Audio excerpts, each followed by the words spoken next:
Salaamu aleykum wa rahmatullahi wa barakatuh. Seydina Ousmane Sonko bu sell mi maa ngi lay nuyu di la ziar di la béggee bu bëri. Je suis un jeune Mauritanien vivant en Mauritanie au nom de Mohamed Diagana dit Papis. Ousmane Sonko, c'est avec cœur ouvert que je vous transmets ce message. Dama la bëgg te Yàlla tax. Je vous suis de corps et âme.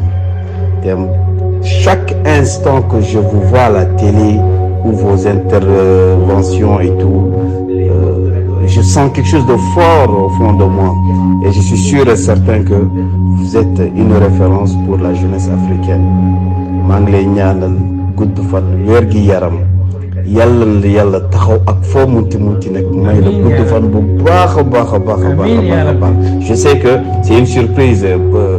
Imaginez un Mauritanien koo xamante ne dafa la bëgg te à un moment donné je me dis que je vis dépendant de votre nom. Alors une chose est sûre, incha allahu taala ci guddi aljuma bi ñu nekk bi ñoo ngi lay ñaanal yàlla na la yàlla def président de la République du Sénégal. Et nous avons cette foi et nous vous suivons. Donc que le bon Dieu vous protège, qu'il vous guide, qu'il soit de votre côté.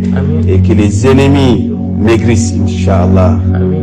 Gatsa, c'est ça. Merci. Allez.